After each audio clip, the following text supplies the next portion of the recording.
नमस्कार। आइए आज हम सब एक परिमेय संख्या के रूप में अध्ययन करते हैं।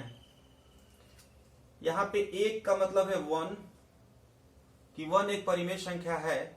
इसके विषय में हम लोग अध्ययन करते हैं।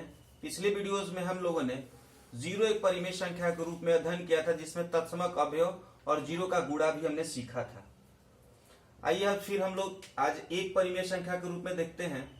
तो हम लोग जानते हैं कि जो भी पूर्णांक होते हैं, यानी कि प्रत्येक जो पूर्णांक होता है वह परिमेय संख्या होता है, यानी कि प्रत्येक पूर्णांक एक परिमेय संख्या होता है। ये हम लोग पिछली कक्षा में पढ़े हुए हैं, परिमेय संख्या होता है। तो हम आज एक को जानते हैं कि एक क्या हमारा है, पूर्णांक है। अगर इस एक को हमें परिमेय संख्या के रूप में बदलना हो तो हम उसे 1/1 कहेंगे। समझ रहे हैं हमारी बात? 1/1 क्यों कहेंगे? कि एक से एक में भाग देंगे तो कितना आएगा? एक ही आएगा। इसके पहले पिछली कक्षा में हम लोगों ने समतुल्य संख्या पढ़ा था, समतुल्य परिमेय। आपने देखा होगा समतुल्य परिमेय के विषय में हम लोगों ने चर्चा भी किया था। समतुल्य मैंने जैसे 3/5 है और कहा जाए कि इसी की तरह एक और परिमेय संख्या बताइए, तो अगर अंश में हम 2 से गुणा करेंगे तो हर में भी 2 से गुणा कर देंगे। तो अंश हमारा हो जाएगा 3 दूनी का 6 और हर हो गया 5 दूनी का 10, यानी कि 3/5 का समतुल्य परिमेय क्या हो जाएगा? 6/10 हो जाएगा। तो उसी तरह से अगर एक को हमने परिमेय संख्या के रूप में बदला तो वह 1/1 हो गया। और उस 1/1 का हम लोग पूछे कि समतुल्य परिमेय संख्या बताइए, तो हम इसको चाहें तो कह सकते हैं ऋण 5/5। ऋण 5 में 5 से तो 1 हो जाएगा, यानी इसके मान में कोई परिवर्तन नहीं हुआ। या हम चाहें तो कह सकते हैं 500/500, ये भी कट के 1 हो जाएगा। या हम चाहें तो किसी रूप में कह सकते हैं। मान लीजिए इसको हम लोगों ने एक बार माइनस में, एक बार और माइनस में देख ले रहे हैं। -8 7 6 5 ऐसे ले रहे हैं, पूरा 8765 ले लिए। तब नीचे भी क्या लेना होगा? 8765। ये सभी क्या है? बराबर हैं। किसके?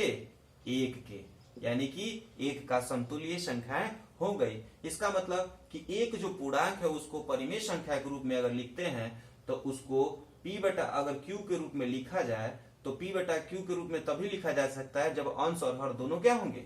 बराबर होंगे, यानी p और q दोनों बराबर होंगे। उसी कंडीशन में वो एक पूर्णांक जो होगा वो परिमेय संख्या के रूप में होगा, यानी कि p/q ये क्या है? आपका पूर्णांक है और pq के बराबर भी है। जहां पर हम देख रहे हैं कि ये कंडीशन एक तभी फॉलो होगा जब p और q दोनों नॉट इक्वल टू 0 होगा। यहाँ पे q भी 0 के बराबर नहीं होना चाहिए और p भी 0 के बराबर नहीं होना चाहिए। ठीक है, बात समझ गए हमारी? उसी को हम लोग क्या कहेंगे?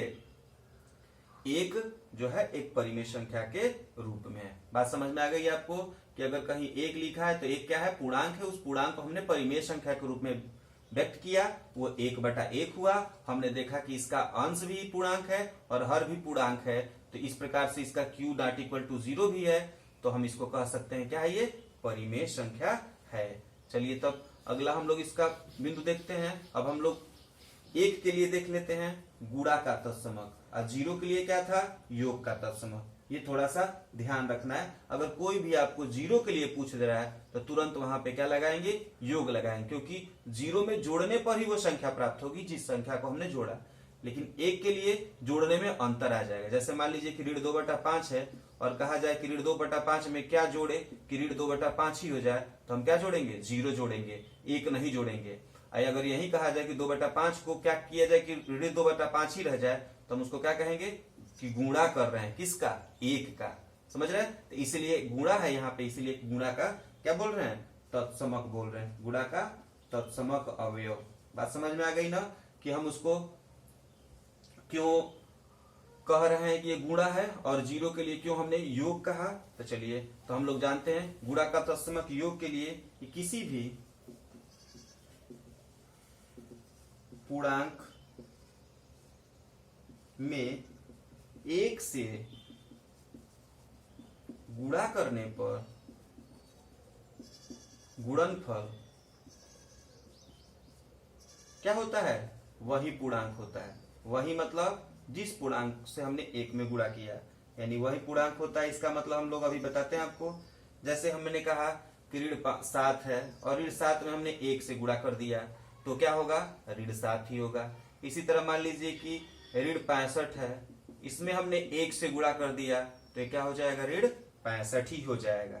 इसी प्रकार से अब हम इसको परिमेय संख्या के रूप में देखते हैं। जैसे परिमेय संख्या ऋण 5/4 है, इसको हमने 1 से गुणा कर दिया। देख लीजिए, जब 1 से गुणा करेंगे तो हम 1 को क्या लिख सकते हैं, 1/1 लिख सकते हैं परिमेय संख्या के रूप में।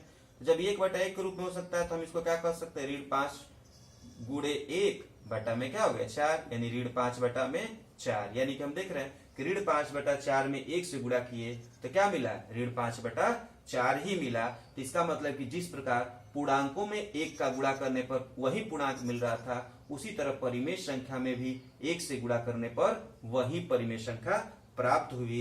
इसको हम देखते हैं कि इसे हम p/q के रूप में भी लिख सकते हैं। तो इसका मतलब क्या हुआ, हम इसको कह सकते हैं कि 1 से गुणा करने पर वही संख्या प्राप्त हुई है। तो हम ये भी कह सकते हैं कि 1 जो है, चलिए इसको लिख के दिखा देते हैं ताकि आप भी नोट भी करते जाएंगे, इसीलिए हम लिख के भी दिखा देते हैं कि 1 को परिमेय संख्याओं के गुणा का तत्समक अवयव कहते हैं। समझ गए हमारी बात।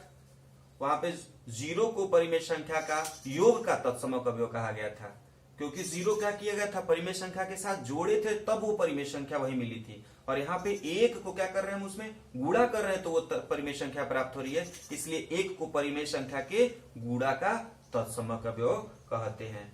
आशा है आपको ये वीडियो में अच्छी तरह समझ में आया होगा कि एक परिमेय संख्या रूप में किस प्रकार, क्योंकि हमने एक में भी शून्य की चर्चा कर दी है। चलिए तो आपको हम होमवर्क दे देते हैं, देखते हैं कि आप उस क्वेश्चन को कितना आसानी से सॉल्व कर लेते हैं।